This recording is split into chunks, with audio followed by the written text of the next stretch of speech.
Welcome back to my YouTube channel. അപ്പോൾ നമ്മളിന്ന് കോൺസ്റ്റിറ്റ്യൂഷനാണ് കേട്ടോ രാവിലെ തന്നെ എടുത്തിരിക്കുന്നതൊക്കെ. അപ്പോൾ കോൺസ്റ്റിറ്റ്യൂഷൻ്റെ ഈ മൗലികാവകാശങ്ങളും കാര്യങ്ങളൊക്കെ ചുമ്മാ ഒന്ന് വായിച്ചു പോകാമെന്ന് വിചാരിച്ചു.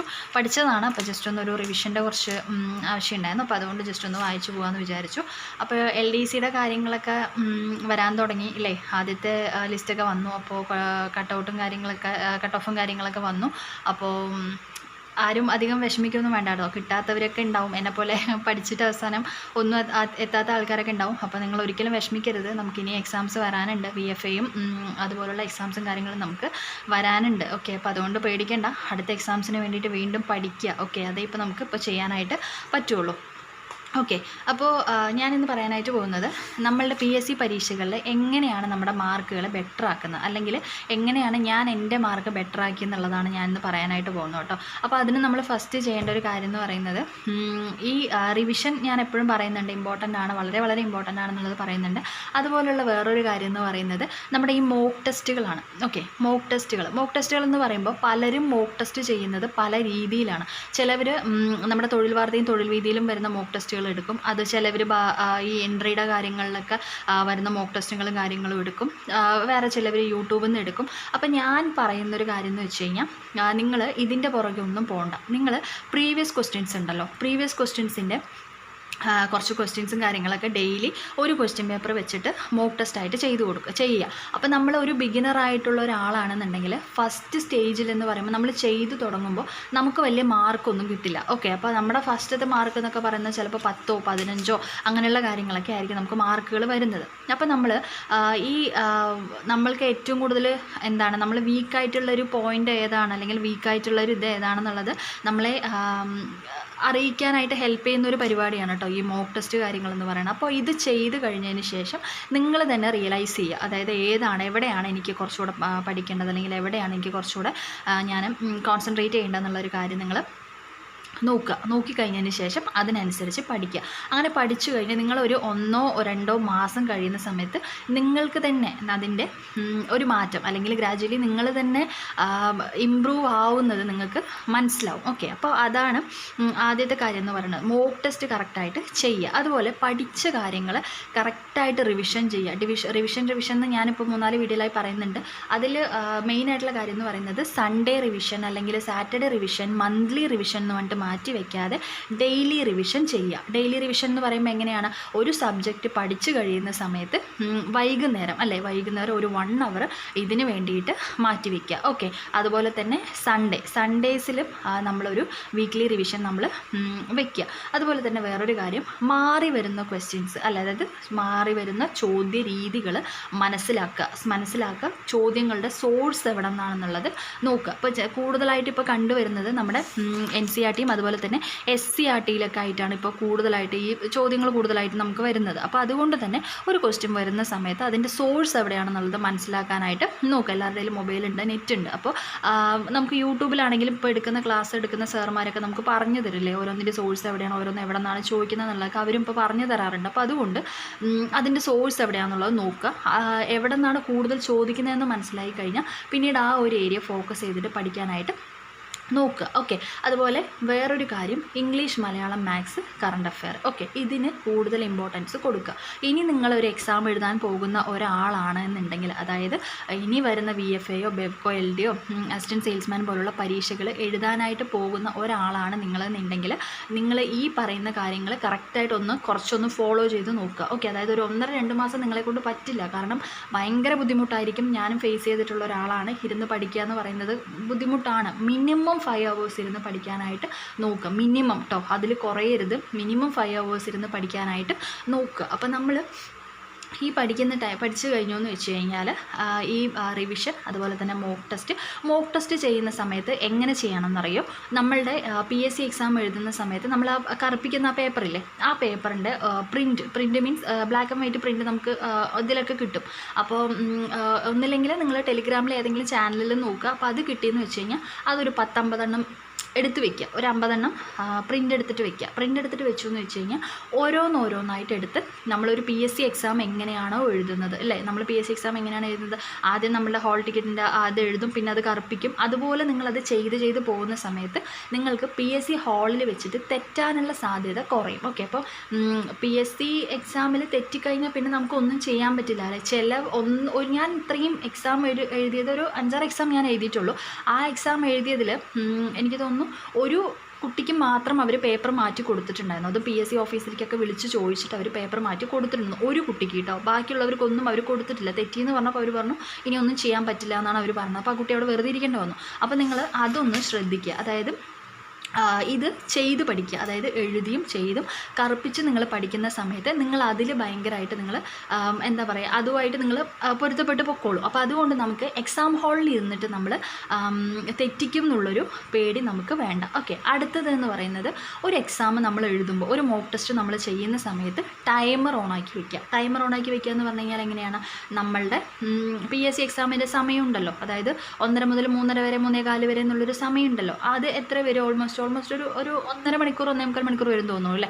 അപ്പോൾ ആ ഒരു സമയം വരെ നിങ്ങൾ ടൈമർ ഓണാക്കി വെക്കുക. അപ്പോൾ ഈ PSC എക്സാമിന് കൊടുക്കുന്ന അതേ സമയം തന്നെ ഈ എക്സാമിനും കൊടുക്കുക. അപ്പോൾ അങ്ങനെ ആവുന്ന സമയത്ത് നിങ്ങൾ ടൈം മാനേജ് ചെയ്യാനായിട്ട് നിങ്ങൾ പഠിക്കും. ഓക്കെ, അപ്പോൾ ഇത്രയും കാര്യങ്ങളാണ് റിവിഷൻ, മോക്ക് ടെസ്റ്റ്, അതുപോലെ ഈ പേപ്പറിൽ ചെയ്ത് പഠിക്കുക, അതുപോലെ ടൈമർ ഓണാക്കി പഠിക്കുക. ഓക്കെ, അതുപോലെ നെഗറ്റീവ് മാർക്സ് ഒഴിവാക്കുക. ഓക്കെ, അപ്പോൾ നമ്മൾ മെയിനായിട്ട് ശ്രദ്ധിക്കേണ്ടത് എന്താണ്, ഒരു ക്വസ്റ്റ്യൻ അറിയില്ല എന്നുണ്ടെങ്കിൽ ആ ക്വസ്റ്റ്യൻ വിടാനായിട്ട് ശ്രദ്ധിക്കുക. അല്ലാതെ അത് തെറ്റിയിട്ട് ഓക്കെ എനിക്കിത് കറക്റ്റാവുമെന്ന് എനിക്ക് കോൺഫിഡൻറ്റ് ഉണ്ട്, നമുക്ക് അടുത്തതിൽ നോക്കാം എന്നൊക്കെ പറഞ്ഞിട്ട് നമ്മൾ അത് കറുപ്പിക്കും. അടുത്ത് നോക്കുമ്പോൾ നമുക്ക് അടുത്തതും അറിയണ്ടാവില്ല. അങ്ങനെ കറുപ്പിച്ച് പോകുമ്പോഴേക്കും നമുക്ക് ഒരുപാട് മാർക്ക് നമുക്ക് പോയിട്ടുണ്ടാവും. ഓക്കെ, അപ്പോൾ PSCയിൽ 1 മാർക്കിൻ്റെ വില എന്നൊക്കെ ഞാൻ പറയുന്ന സമയത്ത് അത് PSC കുറേ ആയിട്ട് എഴുതുന്ന ആൾക്കാർക്ക് അത് മനസ്സിലാവും അല്ലേ. 1 മാർക്ക് എന്നൊക്കെ നമ്മൾ പറയുന്ന സമയത്ത് നമ്മൾ ഒരുപാട് റാങ്കിന് പുറകിലോട്ട് നമ്മൾ പോകും. ചിലപ്പോൾ 1000കണക്കിന് റാങ്കിന് പുറകിലോട്ടൊക്കെ നമ്മൾ പോകും അല്ലേ. ഇപ്പോൾ PSCയുടെ ലിസ്റ്റ് വന്നിട്ട് കണ്ടിട്ടുള്ളവർക്കൊക്കെ അറിയാം. അതായത് 0.3, 0.4 ഇങ്ങനെയൊക്കെയാണ് നമ്മുടെ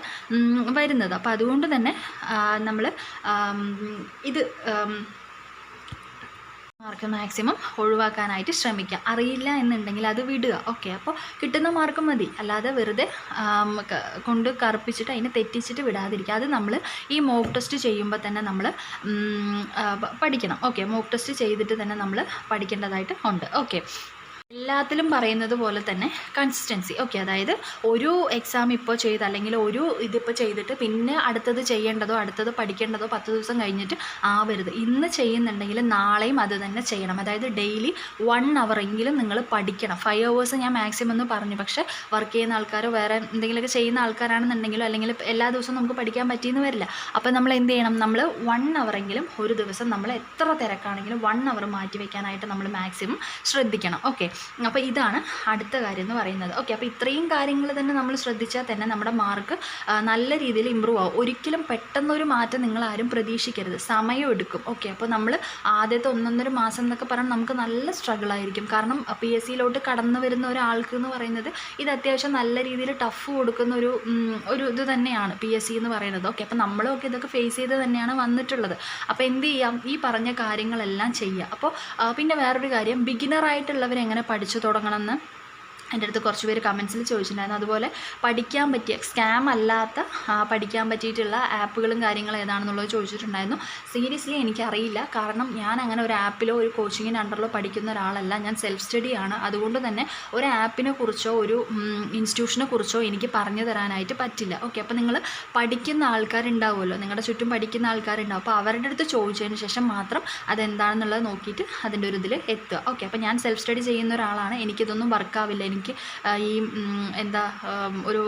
ഒരു കോച്ചിങ് സെൻറ്ററിൻ്റെ അണ്ടറിൽ പഠിക്കുന്നതോ അല്ലെങ്കിൽ ഒരു ഇതിൻ്റെ അണ്ടറിൽ പഠിക്കുന്നതോ ഒന്നും എനിക്ക് വർക്കാവില്ല. ഇപ്പം ഞാൻ തൽക്കാലം നമ്മളുടെ സെക്രട്ടേറിയറ്റ് അസിസ്റ്റൻറ്റിന് വേണ്ടിയിട്ട് വൊക്കാബ് സ്പീഡിയുടെ ഇതിൽ ജോയിൻ ചെയ്തിട്ടുണ്ട്. പക്ഷേ ഞാൻ അങ്ങനെ ക്ലാസ് അറ്റൻഡ് ചെയ്യാറില്ല. ഓക്കെ, ഞാൻ ജസ്റ്റ് നോട്ട്സിന് വേണ്ടി മാത്രം പഠിക്കുന്നുണ്ട്. ഇടയ്ക്ക് കാണും, കുഴപ്പമില്ല കേട്ടോ, അത്യാവശ്യം നല്ല ക്ലാസ്സാണ്. ഇടയ്ക്ക് കാണും, പഠിക്കും, അങ്ങനെ അല്ലാതെ അങ്ങനെ ഞാനൊരു ഇതിൻ്റെ അണ്ടറിൽ ഞാൻ പഠിക്കുന്ന ഒരാളല്ല. അപ്പോൾ അതുകൊണ്ട് തന്നെ ഏതാണ് ബെസ്റ്റ് എന്നുള്ളത് എന്നോട് ചോദിക്കാതിരിക്കുന്നതാണ് നല്ലത്. ഓക്കെ, അപ്പോൾ എനിക്ക് കറക്റ്റായിട്ട് പറഞ്ഞു തരാനായിട്ട് അറിയില്ല. ഓക്കെ, മാർക്ക് ഇമ്പ്രൂവ് ചെയ്യാനായിട്ട് എന്നെ ഒരുപാട് ഹെൽപ്പ് ചെയ്തിട്ടുള്ള കാര്യങ്ങളിലൊന്നെന്ന് പറയുന്നത് ഈ പ്രീവിയസ് ക്വസ്റ്റ്യൻസിൻ്റെ വർക്കൗട്ട് തന്നെയാണ് കേട്ടോ. ഈ പ്രീവിയസ് ക്വസ്റ്റ്യൻസ് ഞാൻ ഒരുപാട് ചെയ്യുമായിരുന്നു. അപ്പോൾ അങ്ങനെയാണ് എൻ്റെ മാർക്ക് ഞാൻ കുറച്ചുകൂടെ മെച്ചപ്പെടുത്തിയത് ഈ പ്രീവിയസ് ക്വസ്റ്റ്യൻസിൻ്റെ ഒരു ഹെൽപ്പ് കൊണ്ട് തന്നെയാണ്. ഓക്കെ, അപ്പോൾ മാക്സിമം നിങ്ങളും പ്രീവിയസ് ക്വസ്റ്റ്യൻസ് മാക്സിമം നോക്കുക. ഞാൻ പറഞ്ഞതുപോലെ മോക്ക് ടെസ്റ്റ് ചെയ്യുന്ന സമയത്ത് ഒരു ഇൻസ്റ്റിറ്റ്യൂഷൻ്റെയോ അല്ലെങ്കിൽ പേപ്പറിൽ കാണുന്നതൊന്നും ചെയ്യാതെ നമ്മൾ ഒരു പ്രീവിയസ് ക്വസ്റ്റ്യൻസ് വെച്ചിട്ട് നമ്മൾ മോക്ക് ടെസ്റ്റ് ചെയ്യാനായിട്ട് നോക്കുക. പിന്നെ ബിഗിനേഴ്സിനുള്ള പേടി എന്ന് പറയുന്നത് അത് സാധാരണമാണ്. ഇതിലോട്ട് കടന്നു വരുന്ന ആർക്കും ഉണ്ടാകുന്ന പേടി തന്നെ നിങ്ങൾക്കുള്ളൂ. അല്ലാതെ ഇതിപ്പോൾ നിങ്ങൾ തന്നെ ഒന്ന് ആലോചിച്ച് നോക്ക്, നമ്മളെപ്പോലുള്ള ആൾക്കാർ തന്നെയാണ് സർക്കാർ ജോലിയിൽ ഇപ്പോൾ ജോലി ചെയ്യുന്നത് അല്ലേ. ദൈവം അവർക്ക് എക്സ്ട്രാ ആയിട്ടൊന്നും കൊടുത്തിട്ടൊന്നുമില്ല, നമ്മൾക്കുള്ള അതേ കാര്യങ്ങൾ തന്നെയാണ് അവർക്കും ഉള്ളത്. ഓക്കെ, അപ്പോൾ അവർക്ക് നേടാമെങ്കിൽ നമുക്ക് നേടാം. അപ്പം പി എസ് സിയുടെ ഒരു കാര്യം എന്ന് പറയുന്നത് എന്താണ്? പി എസ് സിയുടെ ഒരു കാര്യം എന്ന് പറയുന്നത് നമുക്ക് വേണ്ടത് ഹാർഡ് വർക്കിനേക്കാളും കൂടുതലും സ്മാർട്ട് വർക്കാണ്. അതായത് പി എസ് സിക്ക് എന്താണ് വേണ്ടത് എന്ന് ആലോചിച്ചിട്ട് വേണം നമ്മൾ പഠിക്കാനായിട്ട്. അല്ലാതെ ഓക്കെ ഞാൻ ഇന്ന് 12 മണിക്കൂർ ഞാനിരുന്ന് പഠിച്ചു, ഇനി ഞാൻ അടുത്ത പി എസ് സി എക്സാം എന്തായാലും ഞാൻ ക്രാക്ക് ചെയ്യും. ഓക്കെ, ആ ഒരു ചിന്താഗതി മാറ്റുക. ഇതല്ല പി എസ് സിക്ക് വേണ്ടത്. ഓക്കെ, ഹാർഡ് വർക്കിനെക്കാളും പി എസ് സിക്ക് വേണ്ടത് എന്താണ്? സ്മാർട്ട് വർക്കാണ്. ഓക്കെ, പി എസ് സി എന്താണെന്നും പി എസ് സിയുടെ സിലബസ് എന്താണെന്നും അറിഞ്ഞ് പഠിക്കുന്നവന് മാത്രമേ ആ ഒരു ജോലിയിൽ പ്രവേശിക്കാനായിട്ട് പറ്റുള്ളൂ. ഓക്കെ, അല്ലാത്തവൻ എല്ലാ കാലത്തും വെറുതെ ഇരിക്കുകയേ ചെയ്യുള്ളൂ. അതുപോലെ എല്ലാവരും ചോദിക്കുന്ന ഒരു കാര്യമുണ്ട്, എത്ര നേരം വെച്ച് പഠിക്കണം ഒരു ദിവസം? നിങ്ങളൊരു കാര്യം ആലോചിക്കണം, ചിലപ്പോൾ 10 മണിക്കൂർ ഇരുന്ന് പഠിക്കുന്നവനേക്കാൾ അറിവുണ്ടാവും ഒരു ദിവസം 1 മണിക്കൂർ ഇരുന്ന് പഠിക്കുന്നവൻ. അതെന്തുകൊണ്ടാണ്? പഠിക്കുന്ന വിഷയത്തിൽ നമ്മൾ കോൺസെൻട്രേറ്റ് ചെയ്യുന്നതും അല്ലെങ്കിൽ എന്താ പറയുക, നമ്മൾ കൊടുക്കുന്ന ആ ഒരു എഫേർട്ട് ഉണ്ടല്ലോ, അത് 100% റിയൽ ആയിരിക്കണം. അല്ലാതെ ചുമ്മാ ആൾക്കാരെ കാണിക്കാൻ വേണ്ടി പഠിക്കുന്ന പരിപാടി നിർത്തുക. ഓക്കെ, എനിക്കും ഉണ്ടായിരുന്നു കേട്ടോ ഈ ഒരു സ്വഭാവം. അതായത് വീട്ടിലാരെങ്കിലും വരുമ്പോൾ അവരെ കാണിക്കാൻ, അല്ലെങ്കിൽ വീട്ടിൽ പാരൻസിനെ കാണിക്കാൻ, അങ്ങനെയൊക്കെ ഉള്ള പരിപാടിയൊക്കെ എനിക്കും ഉണ്ടായിരുന്നു. അതായത് അവർ വരുന്ന സമയത്ത് കുട്ടി പഠിക്കുകയാണല്ലോ എന്നുള്ളൊരു രീതിയിലുള്ള ആ ഒരു ടോക്ക് വരുമല്ലോ, അത് കേൾക്കാൻ നമുക്ക് ഭയങ്കര സുഖമാണല്ലോ. എപ്പോൾ നോക്കിയാലും പഠിക്കുകയാണെന്നുള്ള ആ ഒരു ഇത്. പക്ഷേ ഇതൊരു കാര്യം നിങ്ങൾ മനസ്സിലാക്കി, ഇതുകൊണ്ട് നമുക്ക് ലൈഫിലൊന്നും ഉണ്ടാവാൻ പോകുന്നില്ല. ഓക്കെ, അപ്പോൾ മാക്സിമം ഞാൻ പറയുകയാണെങ്കിൽ നമ്മുടെ സക്സസ് എന്ന് പറയുന്നത് ഉണ്ടാവില്ല, എപ്പോഴും സീക്രട്ട് ആയിരിക്കണം. നമ്മൾ എന്ത് ചെയ്യുന്നു എന്നുള്ളത് പുറത്ത് അധികം ആരും അറിയാതിരിക്കുന്നതാണ് നല്ലത്. കാരണം ഈ പി എസ് സി പോലുള്ള കോമ്പറ്റേറ്റീവ് എക്സാംസ് പഠിക്കുമ്പോഴുണ്ടല്ലോ നമുക്ക് പ്രഷർ അധികമാണ്. അതായത് ജോലിയായില്ലേ എന്നുള്ളൊരു പ്രഷർ നമുക്ക് അധികമാണ്. അപ്പം നമ്മളെക്കാളും ബുദ്ധിമുട്ടാണ് നമ്മുടെ നാട്ടിലുള്ള ആൾക്കാർക്കും നമ്മുടെ ബന്ധത്തിലുള്ള ആൾക്കാർക്കൊക്കെ അല്ലേ. അപ്പോൾ ആ ഒരു പ്രഷർ തന്നെ നമ്മളെ വല്ലാത്തൊരു അവസ്ഥയിൽ കൊണ്ടെത്തിക്കും. അപ്പോൾ അതിൻ്റെ ഒരു ഇത് ഒഴിവാക്കാനായിട്ട് ആരെങ്കിലും ചോദിക്കുന്ന സമയത്ത് പറയാം, ഞാനൊന്നും ചെയ്യുന്നില്ല, ഞാൻ ചുമ്മാ ഇരിക്കുകയാണ്, ഞാൻ ഒന്നും ചെയ്യുന്നില്ല എന്ന് പറഞ്ഞു കഴിഞ്ഞാൽ അവർ ഓക്കെ എന്തായാലും നോക്കിക്കൂടെ എന്നുള്ള ആ ഒരു രീതിയിൽ അവർ വിടും. അല്ലാതെ പി എസ് സി പഠിക്കുകയാണെന്നുള്ളത് ദയവ് ചെയ്ത് ഞാൻ പറയുകയാണെങ്കിൽ ആരോടും പറയരുതെന്നേ ഞാൻ പറയുള്ളൂ കേട്ടോ. കാരണം നമ്മൾ പഠിക്കുന്ന സമയത്ത് ഇത്രയും ഇൻസൾട്ടും പഠിച്ചു കഴിഞ്ഞാൽ ഇത്രയും നമുക്ക് എന്താ പറയുക ഒരു റെസ്പെക്റ്റും കിട്ടുന്ന ഒരു ജോബ് വേറെ ഇല്ല. അത് Kerala government P S C തന്നെയാണ്. ഓക്കെ, അപ്പോൾ എന്താ ചെയ്യുക, നമുക്ക് വേണ്ടി കൂടെ നിൽക്കുന്ന ആൾക്കാർ നമ്മളുടെ പുറകിൽ എപ്പോഴും ഒരു 1-2 ആളുകൾ നമുക്ക് എപ്പോഴും ഉണ്ടാവും അല്ലേ. നമ്മളെ സപ്പോർട്ട് ചെയ്യുന്ന നമ്മുടെ ഫാദർ ആവാം, മദർ ആവാം, അല്ലെങ്കിൽ ഹസ്ബൻഡ് ആവാം, ആരെങ്കിലും ബ്രദർ ആവാം, ആരെങ്കിലും ആവാം. ഓക്കെ, അപ്പോൾ നമ്മൾ അവർക്ക് വേണ്ടി നമ്മൾ പഠിക്കുക. ഓക്കെ, അവർക്ക് വേണ്ടി പഠിക്കുക. നാളെ നമുക്കൊരു ജോലി കിട്ടിക്കഴിയുന്ന സമയത്ത് നമുക്ക് അവരുടെ മുഖത്ത് കാണുന്ന ഒരു ഹാപ്പിനെസ് ഉണ്ടല്ലോ, അപ്പോൾ അത് ആലോചിക്കുക. അതുപോലെ തന്നെ നാളെ ഇപ്പോൾ നമ്മളുടെ ഈ ഒരു ഗവൺമെൻറ് ജോലി കൊണ്ട് നാളെ സെറ്റിലാവാൻ പോകുന്നത് നമ്മുടെ ഫാമിലിയാണ്. അപ്പോൾ അതും ഒന്ന് ആലോചിച്ചെന്ന് വെച്ച് കഴിഞ്ഞാൽ നമുക്ക് മോട്ടിവേഷനൊക്കെ താനേ നമുക്ക് വരും. ഓക്കെ, അപ്പോൾ മോട്ടിവേഷൻ തിരഞ്ഞിട്ട് പുറത്ത് പോകേണ്ട കാര്യമൊന്നുമില്ല. നമുക്ക് നമ്മുടെ ലൈഫിനേക്കാളും വലിയൊരു മോട്ടിവേഷനൊന്നും നമുക്ക് പുറത്തുനിന്ന് കിട്ടാനില്ല. ഓക്കെ, അപ്പോൾ പഠിക്കുന്ന സമയത്തും 100% കൊടുത്ത് പഠിക്കുക. ഓക്കെ, അതില്ല പറ്റില്ല എന്നുണ്ടെങ്കിൽ നിർത്തുക, വേറെ എന്തെങ്കിലും പണി നോക്കുക. അല്ലാതെ നന്നായി പഠിക്കുന്നവനെയോ പി എസ് സിക്ക് ആവശ്യമുള്ളൂ. ഓക്കെ, അല്ലാതെ ആവറേജ് ആയിട്ട് പഠിക്കുന്നവനെയോ കുറച്ച് എന്തെങ്കിലും പഠിക്കുന്നവനെയോ ഒന്നും പി എസ് സിക്ക് ആവശ്യമില്ല. അതാദ്യം മനസ്സിലാക്കുക. ഓക്കെ, അപ്പോൾ പറഞ്ഞു വന്നത് ഇത്രയേ ഉള്ളൂ. ചെയ്യുന്ന കാര്യം 100% ഇതായിട്ട് ചെയ്യുക. ഓക്കെ, അത് എന്തായാലും നിങ്ങൾക്ക് ഒരു ദിവസം ഇത് കിട്ടും. നമ്മൾ കറക്റ്റാണെന്നുണ്ടെങ്കിൽ പിന്നെ ഒന്നും തടയാനായിട്ട് നമ്മളെ പറ്റില്ല. ഓക്കെ, ഒന്നിനും നമ്മളെ തടയാനായിട്ട് പറ്റില്ല. അപ്പോൾ ഇന്നല്ലെങ്കിൽ നാളെ നമുക്ക് എന്തായാലും നമ്മളത് നേടും. ഓക്കെ, അപ്പം പഠിക്കുക. ഞാൻ പറഞ്ഞതുപോലെ മാർക്ക് മികച്ചതാക്കണം എന്നുണ്ടെങ്കിൽ മോക്ക് ടെസ്റ്റ് ചെയ്യുക, നമ്മുടെ പി എസ് സിയുടെ പേപ്പർ മേടിച്ചിട്ട് ചെയ്യുക, റിവിഷൻ ചെയ്യുക, അതുപോലെ കൺസിസ്റ്റൻ്റ് ആയിട്ട് പഠിച്ചു പോവുക.